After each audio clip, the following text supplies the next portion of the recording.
ரொம்ப மகிழ்ச்சியா இருக்கு, மனம் நிறைவா இருக்கு. ஏன்னா இந்த அரங்கம் முழுவதும் பெண்களால நிறைஞ்சிருக்கிற இந்த அரங்கத்தை பார்க்கும்போது அவ்வளோ மகிழ்ச்சியா இருந்தது. நான் உள்ள வந்த உடனே எல்லாரும் பெண்களா இருக்கீங்க அப்படின்றது. இங்கே வந்திருக்கிற உங்க எல்லாருடைய வாழ்க்கை பத்தின அவங்களுடைய போராட்டங்களை எல்லாத்தையுமே கேட்கும்போது கூட ஆமாம் இப்படித்தானே இருந்திருக்கிறார்கள், ஆனால் அவர்களுக்கு ஒரு வாய்ப்பு கிடைத்த போது எப்படியெல்லாம் வெற்றி கொண்டார்கள் அப்படின்றத பார்க்கும்போது இன்னும் மகிழ்ச்சியாக இருக்கிறது. இங்கே முதலமைச்சர் அவர்கள் உள்ளே போயிருக்கிறார் நினைக்கிறேன். மாண்புமிகு முதலமைச்சர் அவர்களுக்கும் துணை முதலமைச்சர் அவர்களுக்கும் என்னுடைய வணக்கங்களையும் இங்கே வந்திருக்கும் அனைவருக்கும் வணக்கங்களையும் சொல்லிக்கொண்டு, இங்கே எங்கள் கவிஞர், ஒரு திருநர் கவிஞர் லக்ஷ்யா மன்னார் அவர்களுடைய கவிதையில ஒரு வரியை நான் சொல்லணும்னு நினைக்கிறேன். பாலாதிக்க முட்களால் நித்தம் நித்தம் குத்தும் நீங்கள் எங்களிடம் எதிர்பார்ப்பது என்னமோ ரோசாப்பூவின் மென்மையத்தான். இந்த வரியில மிக மிக அர்த்தமுள்ள ஒரு வரி. இந்த சமூகம் பெண்ணுக்கு எப்படியாக இருக்கிறது என்றால், முன்னெழுந்து பின்னொருங்கும் இந்த பெண் தொடர்ந்து தன்னுடைய குடும்பத்துக்காக தன்னுடைய மக்களுக்காக பணியாற்றி கொண்டே இருக்க வேண்டும். ஆனால் அவர்களுக்காக யார் என்ன செய்வார்கள் என்கிற பொழுதுதான் மிகப்பெரிய கேள்விக்குறியாக இருந்துள்ளது. இங்கே இருக்கிற அனைவருமே உங்களுடைய தாயை இன்னைக்கு போய் பார்த்துட்டு, பெண்களாக இருக்கட்டும், இந்த நிகழ்ச்சியை பார்த்துக்கிட்டு இருக்கிற ஆண்கள் மிக முக்கியமாக உங்க வீட்டுக்கு போயிட்டு உங்க அம்மாவுடைய இரு கரங்களையும் பற்றி கொண்டு நீங்கள் ஒரு கேள்வி கேட்க வேண்டும். அம்மா, நீ எப்படி இருக்க? அந்த ஒரு கேள்விக்காக ஒவ்வொரு பெண்ணினுடைய மனமும் ஏங்கிக் கொண்டே இருக்கிறது என்பது இன்றும் ஒரு உண்மையான ஒரு விஷயம் இன்று. ஆனால்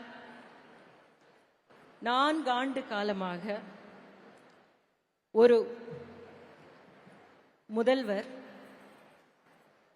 எளிமையான குடும்பத்தில் இருக்கின்ற, முன்னேற்றம் இல்லாத, பொருளாதார ரீதியில் பின்தங்கி இருக்கின்ற ஒவ்வொரு பெண்ணின் இரு கரங்களையும் பற்றி கொண்டு சொல்கிறார், உங்களுக்கு நான் இருக்கிறேன், உங்களுக்காக நான் 1000 ரூபாய் தருகிறேன். இங்கே சொன்னது போல ஒரு 1000 என்ன செய்துவிட முடியும் அப்படி என்பது அல்ல. அவர்களுக்காக ஒரு 1000 ரூபாய் தருவதற்காக ஒரு அரசு இருக்கிறது.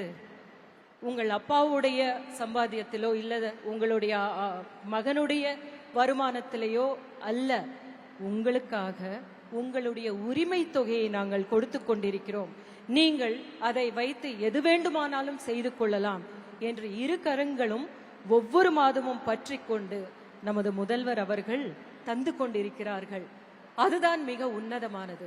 அந்த உதவியை பெற்றுக்கொண்ட இந்த மகளிர், இங்கே வந்திருக்கிற அனைத்து மகளிரும் இந்த சமூகத்துல வெற்றி அடைஞ்சவங்க அப்படின்னு பார்க்கும்போது நம்ம 50% வெற்றி அடைஞ்சவங்க இருக்காங்க அப்படின்னு சொல்லுவாங்க பெண்களை பார்க்கும்போது.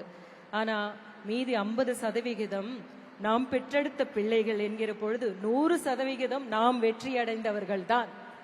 ஆனால் பெண்களுக்கு ஒரு வாய்ப்பு வருகிறதா, பெண்களுக்காக ஒரு விஷயத்தை செய்கிறார்களா என்கிற பொழுது அது கேள்விக்குறியாக இருக்கிற பொழுது இப்படி ஒரு தொகை, இப்படி ஒரு உரிமை, உங்களுடைய உரிமை என்று சொல்லும் இந்த வார்த்தைகள், இந்த செயல்களை பாராட்டாமல் இருக்கவே முடியாது.